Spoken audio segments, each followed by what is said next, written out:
Fala pessoal, tudo bem? Sejam todos bem-vindos mais uma vez. Juan Vidal. Em relação a esta nossa aula de hoje, iremos falar sobre o TCE, o trauma crânioencefálico, iremos descrever e interpretar seus principais achados. Então, vamos lá. Eu começo esta nossa aula fazendo uma pergunta para vocês. Quando falamos de exames de urgência e emergência por tomografia computadorizada do encéfalo, do crânio, vocês acham que devemos ou não administrar o meio de contraste? Em relação a esse nosso caso, em relação a esse nosso estudo, ele será baseado em imagens por tomografia computadorizada do segmento encefálico em cortes no plano axial, algumas reconstruções, janelamento exclusivo dedicado ao estudo do parênquima encefálico, ao estudo do osso e sem administração do meio de contraste. Respondendo à nossa pergunta, quando fazemos exames de urgência e emergência por tomografia computadorizada do encéfalo do crânio, inicialmente não carece a administração do meio de contraste, principalmente quando falamos de contexto de trauma. Isso porque a tomografia ela tem uma alta sensibilidade, uma alta especificidade na caracterização, no diagnóstico de vários achados, de várias lesões, principalmente fraturas, sangramentos, edemas. Então, inicialmente, não carece da administração do meio de contraste. Agora, vamos fazer uma avaliação em relação aos aspectos das imagens.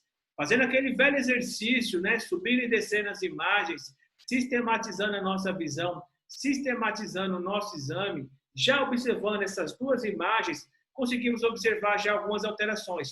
Essas alterações já são alterações bem significativas. Em relação à sistematização que eu vou utilizar neste exame, vou começar a fazer uma avaliação de cima para baixo, ou seja, crânio caudal, e também uma avaliação de fora para dentro da calota craniana. Temos aqui, então, duas imagens por tomografia computadorizada, sem contraste, plano do corte axial. Fazendo a avaliação fora da calota craniana, já conseguimos observar esse grande achado aqui. Isso se trata, então, de sangramento, de um hematoma. Esse hematoma é o que nós chamamos de hematoma subgalial. Para você entender, para você começar a compreender o hematoma subgalial, você precisa voltar um pouquinho lá atrás, voltar na anatomia das estruturas que ficam fora da calota craniana. Partindo do princípio, principalmente do couro cabeludo, formado de tecido fibro adiposo, abaixo você vai ter uma fina membrana, chamada de galha aponeurótica, também conhecida como epicrânio, que tem a função de ligar os principais músculos da cabeça. Abaixo do epicrânio, da galha aponeurótica, temos outra fina membrana, chamada de periósteo. Esse periósteo que vai recobrir a tábua externa da calota craniana. Então, nesse caso, a gente vê essa grande coleção, esse grande hematoma, que fica embaixo da galha aponeurótica e acima do periósteo, caracterizando assim, então, o hematoma subgalial. Em relação a esse hematoma subgalial, ele se estende pegando a região occipital, parietal e também a região temporal. Agora, vamos começar a sistematizar, fazer uma avaliação das estruturas que ficam dentro da calota craniana. Observando aqui, ó, dentro da calota craniana, já conseguimos observar essa imagem aqui, ó, essa imagem pintadinha de branco, ou seja, uma imagem espontaneamente hiperdensa. De acordo com a sua morfologia, se trata, então, de um hematoma extradural. Em relação ao hematoma extradural, para também começarmos a entender, temos que entender o espaço extradural. O espaço extradural, por sua vez, ele é um espaço virtual. Eu falo que é virtual porque não conseguimos observá-lo. Vamos só conseguir observá-lo se tiver algum tipo de lesão, como, por exemplo, algum tipo de sangramento, caracterizando assim um hematoma extradural. Esse espaço ele compreende o folheto mais externo de dura mater e a tábua interna da calota craniana. Em relação ao hematoma extradural, na grande maioria das vezes, em 90% dos casos, ele vem acompanhado de fratura.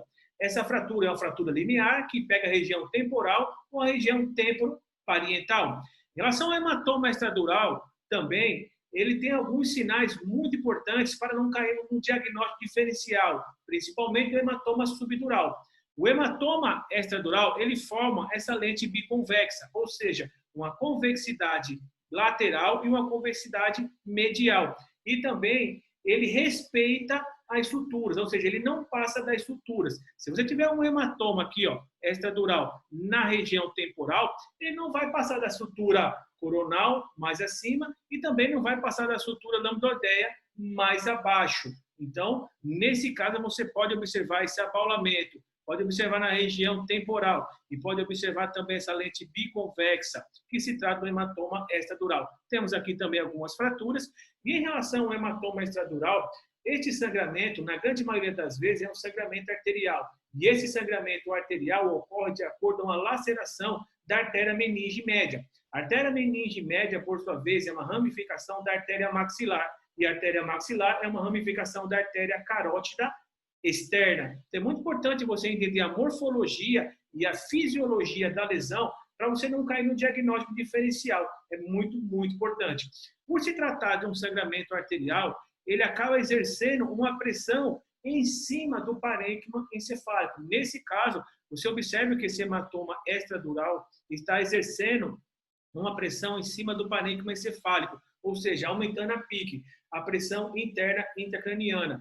E esse aumento da PIC ele é caracterizado principalmente com a diminuição da amplitude dos sulcos e fissuras, o apagamento das cisternas, e a gente consegue observar também que ele acaba empurrando as estruturas ipsilateral da linha média, pegando principalmente os núcleos da base, o corno anterior do ventrículo lateral, o corno posterior e o átrio também do ventrículo lateral, e um grande desvio da linha média, empurrando o contralateral.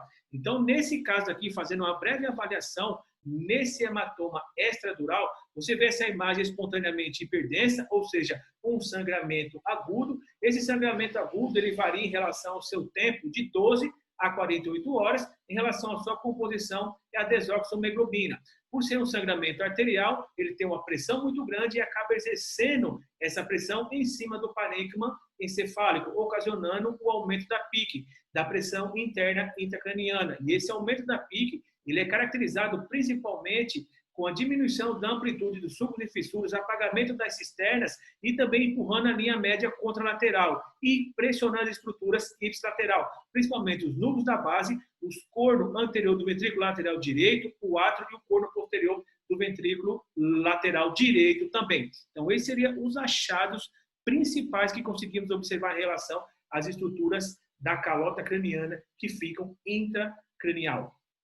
Continuando a nossa avaliação, a gente então já consegue avaliar também aqui, ó, que tem algumas descontinuidades ósseas. Esse não seria a janela específica dedicada ao estudo mas fazendo aqui uma breve avaliação, a gente vê que tem descontinuidade óssea, caracterizando assim então fraturas lineares. Observamos também gases por em relação à lesão, ou seja, pneumoencéfalo, e nesse caso então a gente já começa a cravar que se trata de um hematoma extradural, onde você é uma lesão secundariamente a um trauma externo, onde você tem fraturas, você tem um sangramento no espaço extradural, você tem gás associado e você tem um aumento da PIC, da pressão interna intracraniana.